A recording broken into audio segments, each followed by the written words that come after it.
The Cybertruck exists! It's real. And the most insane thing you're gonna learn today is that its exterior is actually the least outrageous part of Tesla's newest creation.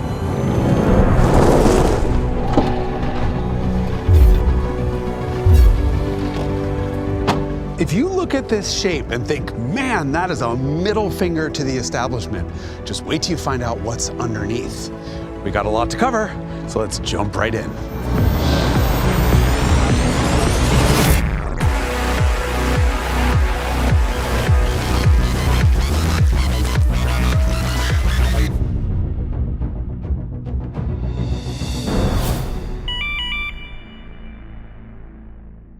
We know you want to get to the Cybertruck, so I'll make this as quick as I can. This video is brought to you by the Haggerty Drivers Club, which includes a subscription to our award-winning magazine, 24/7 flatbed roadside assistance, and far more. Join or get more info at the link below.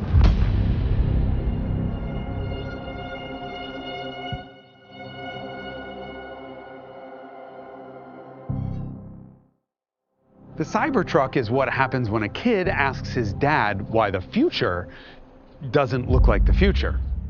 And his dad happens to be the richest and most motivated man-child on the planet. Elon Musk's son posed a valid question. The basic design and engineering of a pickup is effectively identical to what it was 70 years ago.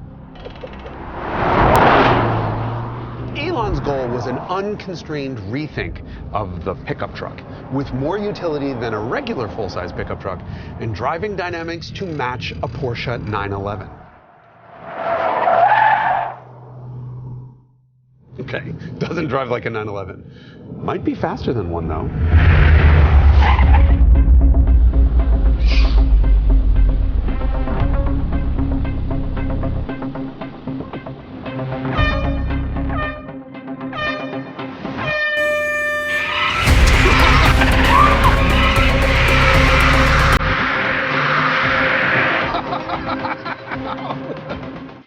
That hurts. Where did he go? Oh, Jesus. Well, it's not just faster than a 911, it's definitely faster than that 835 horsepower four-motor Rivian. Where is he? Welcome back. This weighs 60 pounds less than that truck does, despite, by the way, it being 7 inches longer and 4 inches wider. That is unbelievable. I mean, this left the Rivian for dead, despite the fact that this is on like mud tires and that's on summer performance tires. Wow.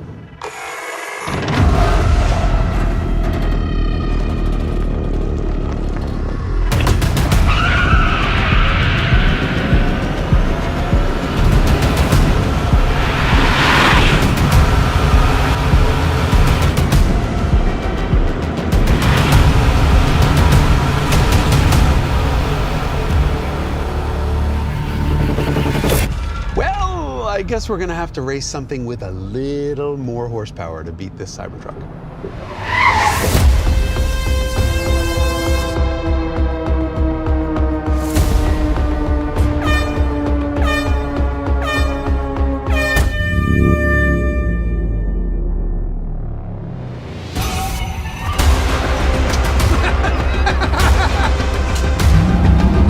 Say goodbye to the 1,000 horsepower Hummer EV.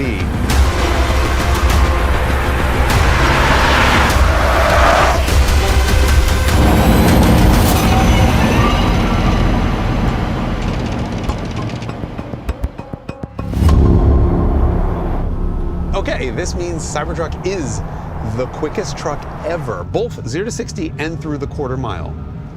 Period. We were concerned Sonoma Raceway's sticky VHT-treated surface was not real-world representative, so off-camera we ran the truck again on regular pavement, and the numbers were exactly the same. Including 0 to 60 in 2.6 seconds. 2.6! On mud tires, on untreated asphalt. More impressively, it pulled off 2.6 second runs to 60, even when the battery was below half. No special mode or preheating necessary. And the quarter-mile performance barely changed. The slowest run of the day was just 0.3 off, with the battery state of charge in the 30s. That kind of consistency is something new to EVs. This truck weighs 2,599 pounds less than the Hummer EV, which means you'd have to put an original Tesla Roadster in the bed to make this weigh as much as that. And you'd still be carrying around less battery than that does. That Hummer is a poster child for engineering inefficiency. Efficiency sounds like a boring word, but in all cars, efficiency in engineering pays dividends everywhere. More speed, better handling, lower operating costs, and a lower purchase price. Where electric vehicles are concerned, efficiency is everything, because it means all of those things plus range. Sloppy engineering results in an even bigger battery pack, which then snowballs into bigger and heavier wheels, brakes, and tires, and everything else. There is no limit to the bloat. But the Hummer must be close to it, with the world's largest battery pack. It's nearly twice the size of the Cybertrucks.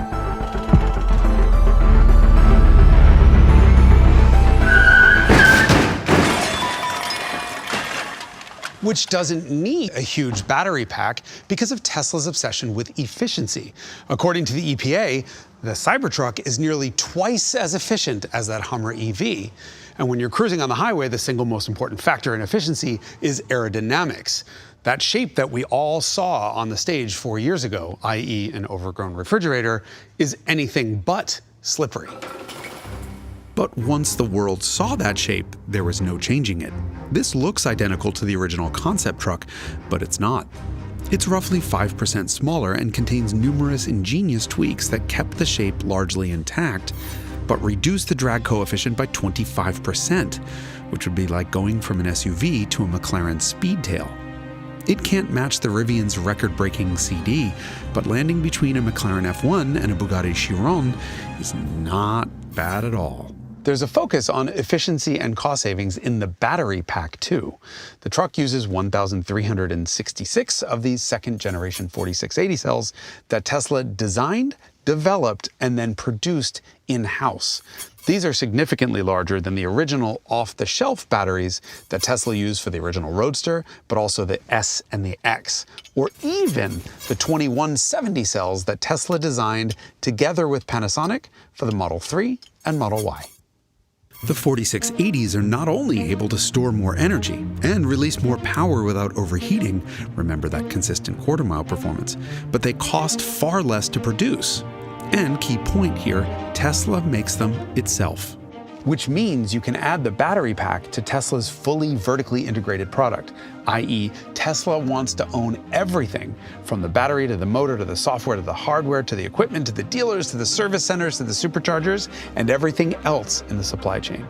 The benefits of this aren't just that all the stuff works well together, it's also price. At a time where inflation is making everything more expensive, Tesla has continually dropped the price of its cars, in some cases by tens of thousands of dollars. The obsession with cost continues to the motors, which are made in-house. Of the 3 motors in this truck, only one of them is permanent magnet, unlike the Rivian, which uses 4 of them. Permanent magnet motors are more expensive to produce and they require rare earth materials. Induction motors don't. And there's another benefit. The 2 induction motors at the back of this Cybertruck don't require clutches to disengage them. No clutch is a good thing, because as Tesla always points out, the best part is no part. And as somebody probably said once, the best voltage is high voltage. And the Cybertruck is Tesla's first car to run on 800 volts. You don't have to be an electrical engineering whiz to understand the benefits of high voltage. Luckily, we know another Jason who is an engineering whiz. Okay, let's see if I can keep this simple enough for even you to understand, Jason.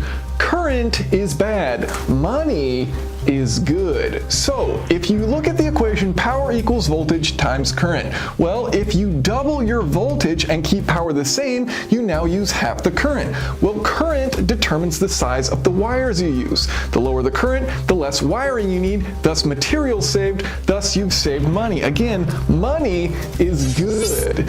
Now, it is worth mentioning 800 volts is nothing new in terms of electric cars. Porsche did it in 2019 with the Taycan. But there is something no one has ever done before. Tesla quadrupled the low voltage side of this car, meaning anything that would have otherwise run on 12 volts now runs on 48 volts. This cuts the current needs in 4, meaning this car needs only a quarter as much copper, saving Tesla money that it can then pass on to you. The last time the industry bumped up cars' voltage was from 6 to 12 volts, also because of growing current needs. This happened 70 years ago, and the industry's been stuck there since. But think about how small the electrical demands were on a 1950s car versus one today. The industry has been trying to switch to a 48-volt architecture for literal decades, and we've seen a 48-volt component here or there. But thanks to incredible dysfunction, neither the suppliers nor the car companies could get the switch done.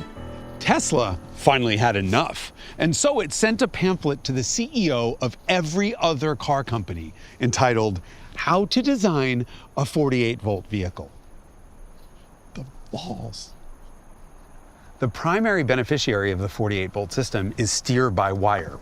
For the very first time ever on a production car, there is no physical connection between the steering wheel and the front wheels. All I have to do is turn the car on, and now I can steer. The front wheels are turned using a pair of redundant electric motors mounted directly to the steering rack. The rears are turned with a third motor, and together the 3 motors can output 5 horsepower. Running 5 horsepower on 12 volts would send 3 times the current across the wires as your average 1970s house could handle. House! The Cybertruck might be the size of a house, but it has a turning radius roughly the size of a Model S. The only thing this wheel is connected to is a bunch of sensors and a force feedback unit. I'm not sure I'd want this in a sports car, but in something the size of a school bus, why not? Completely by-wire steering is another thing that engineers have been dreaming about for decades. Lexus is working on it right now, but no one's had the balls to put it into production until now. The benefits are clear. At higher speeds, the steering slows way down and is normal. At lower speeds, well, it's just one turn, lock to lock. Half turn this way, half turn that way. It's wild. The computer interprets your request on where you want to go, and then it decides how much steering front and rear to get you there, even if there is a go-kart track and you're in something the size of an apartment building.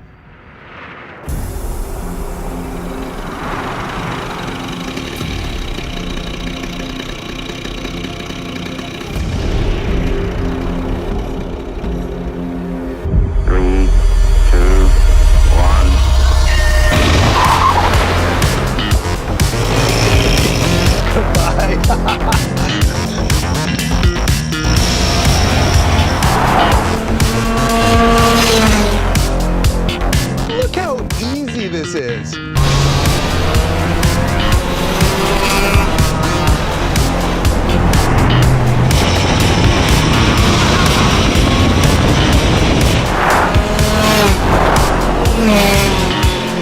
If I was in a traditional truck right now, my hands would be all blurry. This would be miserable. I'd be a sweaty mess. Hey, look at this. Randy can't even come close to keeping up.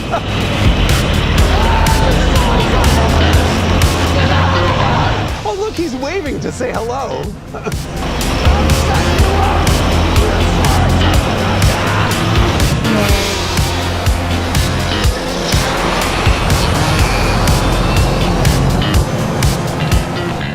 I genuinely thought it was going to take a long time to get used to the steering, but no, I'm already there. Look.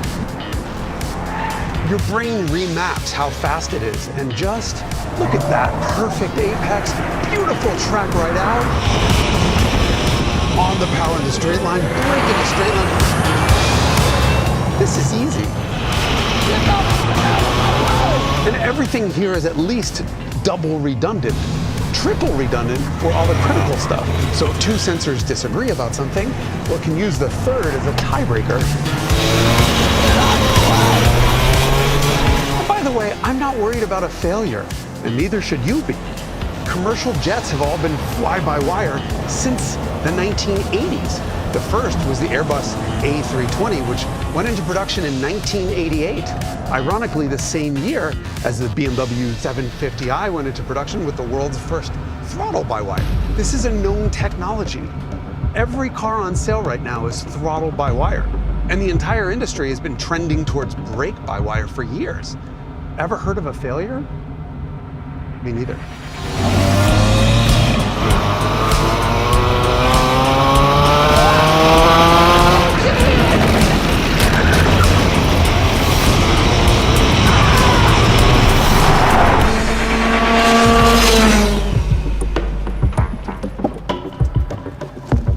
What's crazy is that Tesla chose the Cybertruck to debut the 48-volt and steer-by-wire. They didn't need to do anything because a literal million people plunked down deposits on this thing based solely on how it looked. Tesla didn't actually need to make any other breakthroughs. The brushed stainless steel body alone was enough to grab the world's attention. Sound familiar?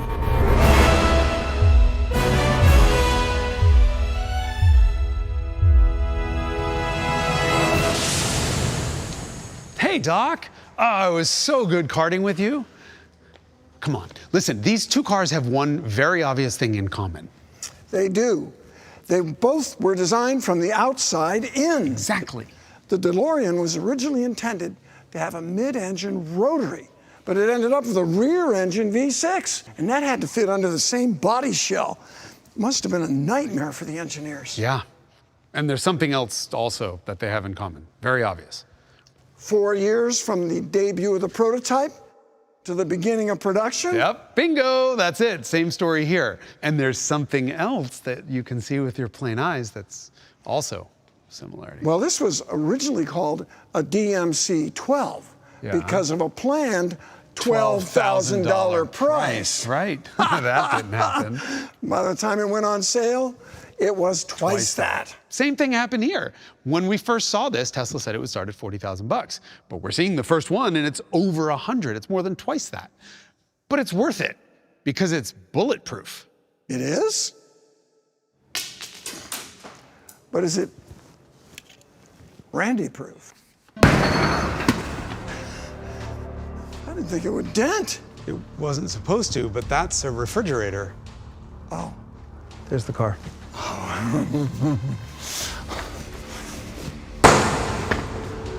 Damn. Oh, told you it was bulletproof. That's the most hooligan thing I've ever done. This brings us to the exoskeleton, made out of a material Tesla calls HFS, or hard exactly what you think it is, steel, a custom alloy developed in-house. On a traditional car, the body panels are floppy metal. They're just to make the shape and not much else. The outside of the Cybertruck is so strong that it becomes the structure. In fact, Tesla says the skin is so tough that it doesn't even need side impact door beams. And that would make me really nervous, except, Are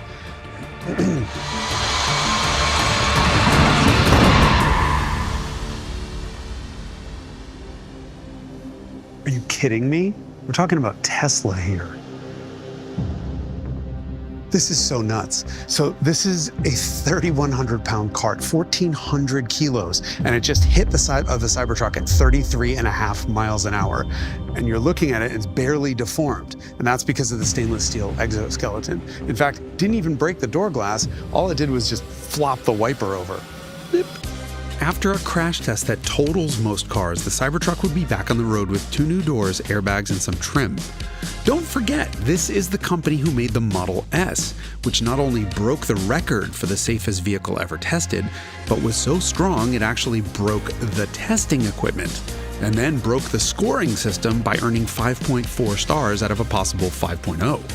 The Model X, too, broke its test when they couldn't get it to roll over to measure rollover safety. Then the Model 3 beat them both, becoming the safest car ever tested. And then the Y beat it, too. We haven't seen any frontal crash tests, but if Tesla's safety record is any indication, the Cybertruck's strong structure and heavy weight will make this one of the world's safest vehicles to be inside of. Do I really think this is going to pass those European pedestrian impact safety standards that make everything look like a blob? No. But I don't think that's any better. I don't want to get hit by either of these. Ow! Did Tesla really have to make a new pickup in the form of a post-apocalyptic bulletproof stainless steel squared off cockroach with sharp edges that'll slice your finger open anytime you go near it? No! Do I love the way it looks? No, I hate it. And then I love it, and then I hate it, and then I love it. But it definitely does answer Elon's son's question about why the future doesn't look like the future. Even if the future requires a 4-foot-long wiper blade and a tonneau cover strong enough to support an overgrown man-child.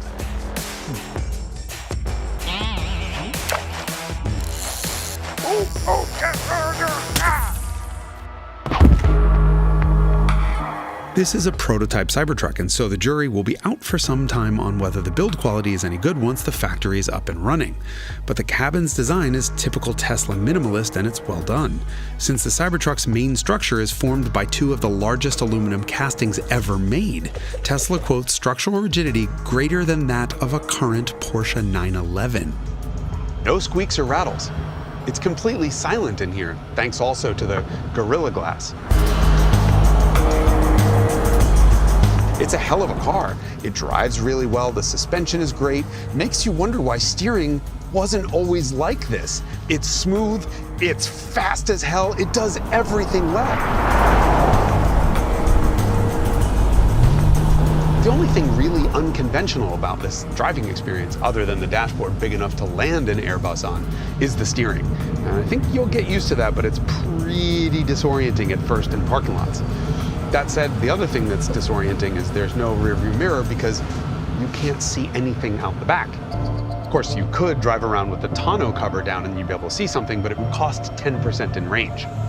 I guess that's one place where a conventional pickup truck shape has a big benefit. But is usability what really matters in this truck? It's going to become a polarizing status symbol parked in the driveway of every Lamborghini owner as their suburban assault daily driver. But very much like a Lamborghini, there's real, genuine substance baked into this thing.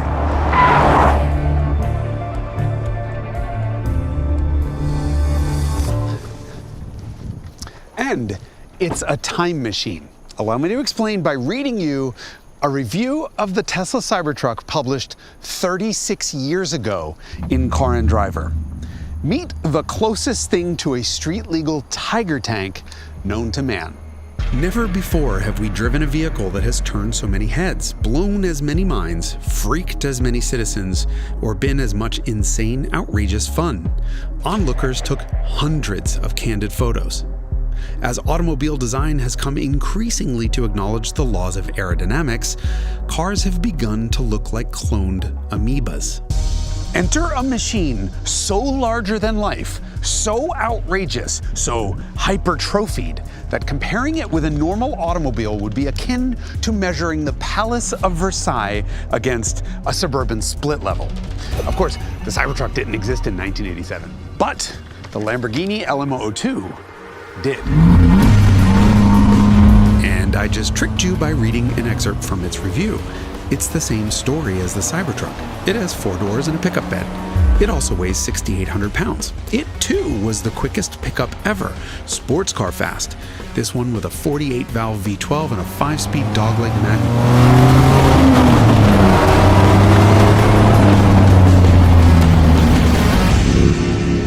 It was a spectacle. It's ironic that a truck that'll probably appeal to Lamborghini buyers, sitting there looking all like the original DeLorean time machine, is actually a blast from the past itself. Everything said about the LM002 applies to the Cybertruck. It's certainly the most insane thing on the road, and it's definitely going to piss a lot of people off because of it. But the engineering story behind the Cybertruck, well, that's something that no car company from the past could have ever pulled off. The Ford F-150 Lightning is a genuinely great vehicle, but it's nothing more than an electric take on a 70-year-old design. The R1T is one step ahead. What Rivian did was take the conventional pickup truck shape and then make it to the best of modern standards. It's a brilliant piece of engineering. Tesla went one step further. They threw out the conventional pickup truck design, but then started from scratch with chassis construction, the unpainted stainless steel, the steer-by-wire, the 48-volt electrical system. It's all from scratch. It's all brand new. And it's all better. It really is Truck 2.0. I approached the Cybertruck thinking it was a gimmick, a bad joke. Just like everyone else on the internet, I saw the fingerprints and I saw the misaligned body panels. What I didn't know was there was so much substance behind this shape. Actually, the shape is irrelevant. And the sad part is, you've already made up your mind about the Cybertruck based on the way it looks. So did I, so did everyone else. But that's not fair.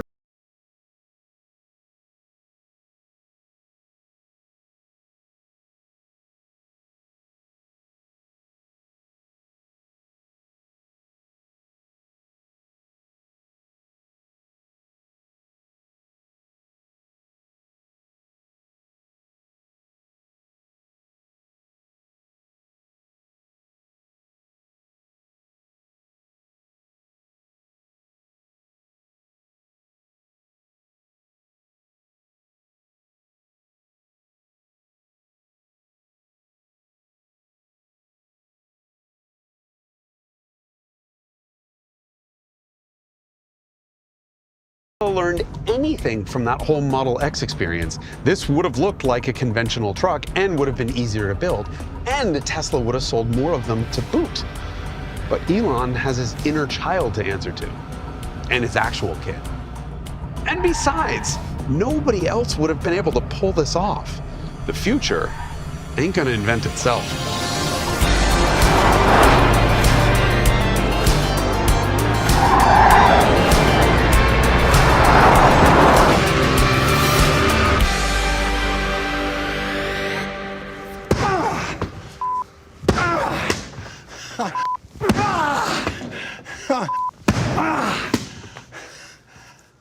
I didn't think it would dent. Suck it, Jason Fenske. Okay, that's a nice little flip. Anthony's still in shock. He's like, oh.